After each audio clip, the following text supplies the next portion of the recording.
Attention, leader of the opposition. Sir धन्यवाद। आपने जो सलाह हमको दी ठीक है, हम उसको मानते हैं, लेकिन यही तरीका अगर उधर वाले भी मान गए तो मैं समझता हूँ नड्डा साहब अपने मेंबर्स को बड़े कंट्रोल में रखे हैं। हमारा एक ही विषय है, जो वक्फ बोर्ड की जेपीसी की रिपोर्ट है, जिस रिपोर्ट में अनेक सदस्यों ने अपना डिसेंट नोट दिया है, वो नोट देने के बावजूद भी प्रोसीडिंग से निकालना और उन मेजॉरिटी मेंबर्स के व्यूज सिर्फ उसमें रखकर बुलडोज करना, ये ठीक नहीं है, ये कंडेमेबल है और एंटी डेमोक्रेटिक है, एंटी प्रोसीजर है। और दूसरी चीज नॉन स्टेक होल्डर्स बाहर से बुला के उनको जो होना, उन लोगों को खड़ा करके उनका स्टेटमेंट ले रहे, और जो इतने लोग पार्लियामेंट में जो भी डिसेंट नोट दिए हैं, क्या उसमें कोई एक पढ़ा लिखा नहीं है, कोई जानता नहीं है, और वक्फ बोर्ड एक्ट को कोई पढ़ा नहीं है। मेरे को बड़ा ताजुब लग रहा है।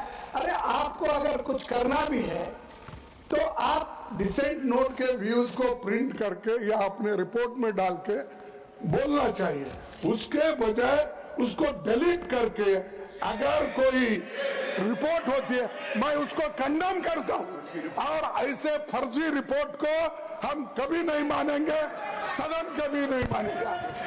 और जब प्रोसीजर फॉलो नहीं होती, वो पार्ट ऑफ इस हाउस का विभाग नहीं बन सकता।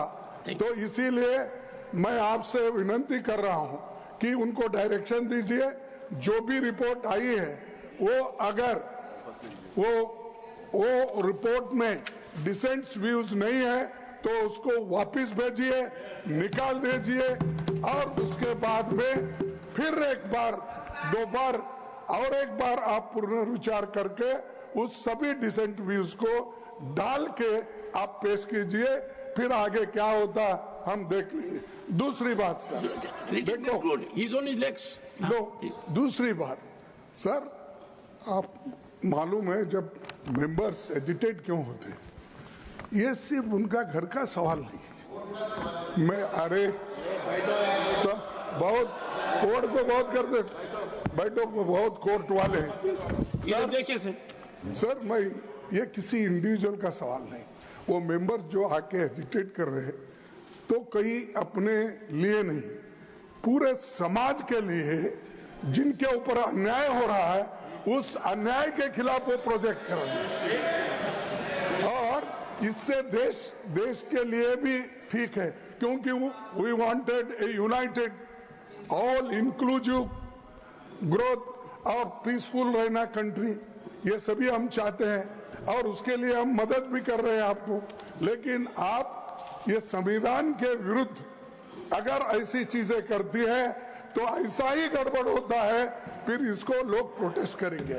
तो मैं नड्डा साहब से विनती करता हूं, क्योंकि नड्डा साहब जरा कम से कम पीसफुली सुनते हैं, पहले के मेंबर्स लीडर के जब मुकाबले में, मैं एक दूसरे की मुकाबला नहीं कर रहा हूँ। कहते हैं not a member of this house, he is not a member of that.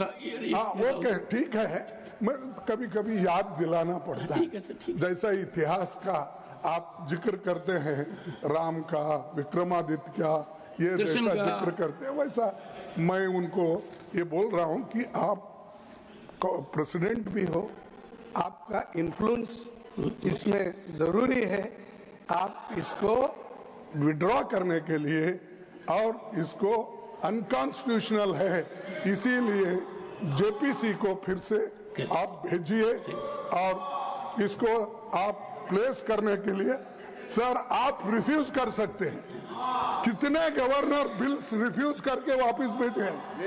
Her state में सर गवर्नर छोटे छोटे रीजन जो संबंधित नहीं है, तमिलनाडु का गवर्नर भेजता है और कर्नाटक भेजते हैं, हर जगह। इसीलिए मैं बोलता हूं आप वो डिसेंट नोट्स को डलवाइए, फिर से उसको रिपोर्ट में डालिए, तब तक ये वापस भेजिए और आप करना चाहिए। मैं आपसे विनती करता हूं। माननीय सदस्यगण, एक सेकंड, माननीय सदस्य, एक सेकंड सर, मैं आभारी हूं सदन का कि उन्होंने प्रतिपक्ष के नेता को सुना, क्योंकि यह सदन अनंतवाद का एक बहुत बड़ा सभागार है और जब कोई विचार व्यक्त करता है तो विचार सुने जाते हैं।